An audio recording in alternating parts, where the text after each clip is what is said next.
Woman conned her way into millions. Then the police caught on to her scheme.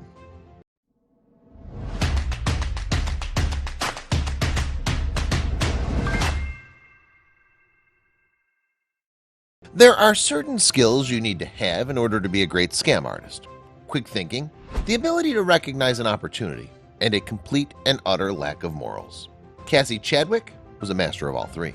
The legendary conwoman scammed the nation like none had before, amassing an incredible fortune and living a life most would only dream of. For decades, Cassie's victims were none the wiser. Then one glaring mistake sent her entire scheme toppling down. Before we begin, make sure to smash that like button, subscribe to our channel, and click the notification bell for more amazing videos. Born Elizabeth Betty Bigley in October of 1857, the future Cassie Chadwick spent her childhood on a farm in Ontario, Canada. Considered odd because of a speech impediment, Cassie barely spoke as a child in order to hide her disability. Instead of interacting with classmates, Cassie would practice her penmanship, though she did so by copying her family members' signatures rather than her own. An unusual quirk, this seemingly innocent doodling, would eventually lead Cassie to commit her first crime. Cassie was arrested for writing bad checks when she was just 13 years old, though fortunately she was soon released to her father, who warned her to stay out of trouble. She followed this advice for a while, but at age 22, the itch to do bad came back, stronger than ever. This time around, Cassie forged letters that claimed she had inherited $15,000 and even printed business cards that read, "Miss Bigley, heiress to $15,000. With an air of legitimacy about her, Cassie began cutting more bad checks and shopping at only the most expensive stores. If merchants questioned how she could afford such luxuries, Cassie simply showed her custom-printed business cards to prove her wealth. Soon, however, Cassie grew tired of pulling her con in Canada and decided to follow her sister Alice to Cleveland, Ohio in 1875. However, she was promptly kicked out of her sister's home for attempting a scam with her belongings. In need of a fresh start, Cassie pivoted to a career in fortune-telling and met physician Wallace Springsteen, who became immediately infatuated with her. The couple wed in 1883, an event they were happy to have commemorated with a notice in the Cleveland Plain Dealer. Unfortunately, Cassie didn't realize how much of a mistake this would be until angry shop owners that she'd scammed stormed their home.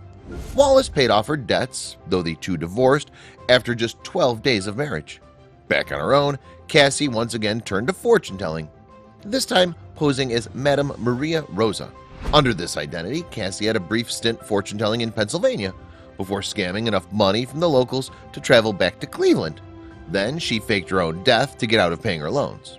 This endeavor also landed a $50,000 inheritance from C.L. Hoover, a client whom she wound up marrying. C.L., however, conveniently died just a few years into the marriage, leaving Cassie flush with cash as she became Madame Lydia de Vere, another master of the clairvoyant arts. This time, however, after luring client Joseph Lamb into a check-cashing scheme, the consequences finally caught up with her. Convicted of forgery, Cassie was sentenced to almost a decade in state jail, though she wouldn't be behind bars for long. Cassie was released after just 3 years in an Ohio prison, returning to her life of crime under the name of Cassie Hoover. But fortune-telling had run its course for the veteran scammer. It was time for something new. Cassie opted to become a brothel owner, running an establishment disguised as a residence for single women. Yet it wasn't long before Cassie met and married her third husband, Leroy Chadwick, a wealthy doctor who whisked the conniving con artist off to Cleveland's Millionaire Row. For a while, throwing lavish parties and basking in her husband's wealth kept Cassie satisfied. Of course, like always, her contentment didn't last. It was then that Cassie decided to make use of her husband's connections to make herself even richer. In 1897, Cassie traveled to New York to meet James Dillon, a lawyer and friend of her husband's. Innocently, she asked him to escort her to 2 East 91st Street and 5th Avenue, to which James agreed. He was stunned at their final destination. It was the home of Andrew Carnegie.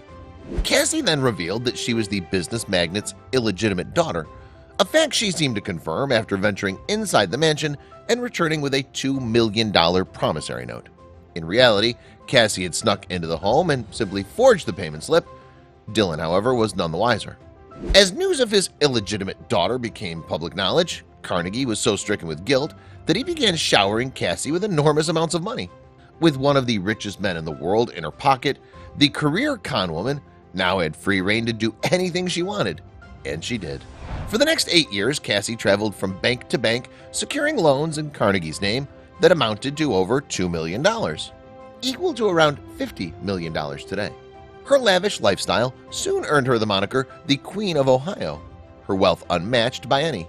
Then it all came crashing down.